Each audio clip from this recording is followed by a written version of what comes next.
गेह घर, जैसे हम मंदिर में रहते हैं ऐसे हम घर में रहते हैं। घर श्री ठाकुर जी का है, हम सेवा भाव से वहां विराजमान। मेरा घर नहीं, इसलिए भक्तजन अपने घरों का नाम रखवा देते, प्रिया कुंज, राधा केली कुंज, गोपाल भवन, कृष्ण सदन, ऐसे नाम रखवाते। ये प्रभु का मकान। किसका मकान? बोले प्रिया कुंज है, ये प्रियाजू की कुंज है। आप कौन है? प्रिया कुंज के सेवक हैं। नाथ सकल संपदा तुम्हारी, मैं सेवक समेत सुतनारी। और भोग, जितनी भोग सामग्री सब प्रभु के भोग के लिए, हम तो प्रसाद पाने वाले हैं। और ऐसा भक्त मोक्ष की भी अभिलाषा नहीं रखता। अपने प्रियतम के प्रति पूर्ण सब कुछ न्यौछावर करके उसको दिव्य भाव की प्राप्ति होती है। सब कुछ प्रभु को समर्पित कर दिया तो क्या मिला? दिव्य भाव। भाव में डूबा हुआ, भावोत्सवेन भजताम रसकाम धेनुम, भाव में डूबा हुआ है, दिव्य दिव्य भावनाएं कर रहा है। प्रियाजू को कभी भोग लगा रहा है, कभी झूला झुला रहा है, कभी प्रियाजू को स्नान करा रहा है, कभी श्रृंगार करा रहा है। बड़ी भावनाओं में सुख वृत्ति। ये फल मिलता है सर्वस्व समर्पण से। भक्त के काम, क्रोध और अभिमान ये सब दिव्य हो जाते हैं। बड़े बड़े जीवन मुक्त मुनियों के लिए भी जो दुर्लभ है, वो रंग रंगीले छैल छबीले प्रभु के प्रेमियों के अलग ही रास्ते हो जाते हैं। इनको क्रोध भी आता है प्रभु पे, ये गुस्सा भी करते हैं, क्योंकि इनके प्रभु है ना।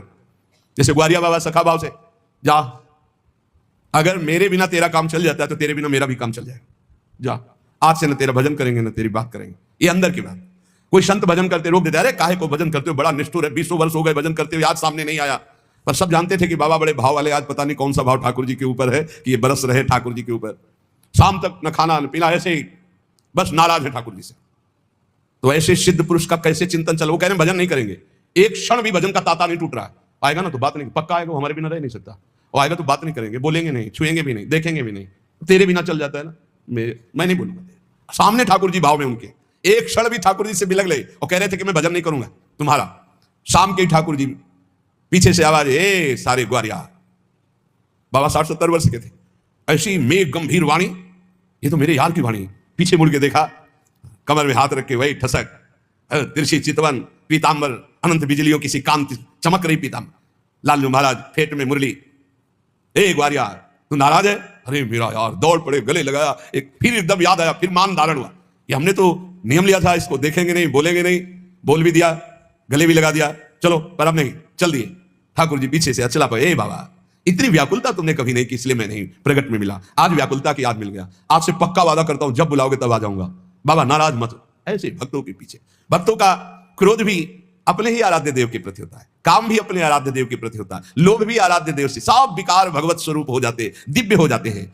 एकमात्र भगवान से जिनका चित्त जुड़ गया है, उनके अंदर कामना जागृत होती। काम का तात्पर्य होता है कामना जागृत होती, एक बार हृदय से लगने की, एक बार मिलने की, एक बार देखने की। वो काम से पीड़ित होकर, अर्थात काम माने कामना, इस चाह से, इस कामना से पीड़ित होकर रोकर पुकारते हैं, हे देव, हे दैत, हे भुवनैक बंधो, हे कृष्ण, हे चपल, हे करुणैक सिंधो, हे नाथ, हे रमण, हे नयनाभिराम, हा हा कदानुभवितासि पदम दृशोर में। भक्त की कामना, हे देव, हे प्रीतम, दैत्य माने हे प्रीतम, हे विश्व के एकमात्र बंधु, हे हमारे मनों को अपनी ओर बरबस खींचने वाले, हे चपल, हे कृष्ण, हे करुणा के एकमात्र सिंधु, हे नाथ,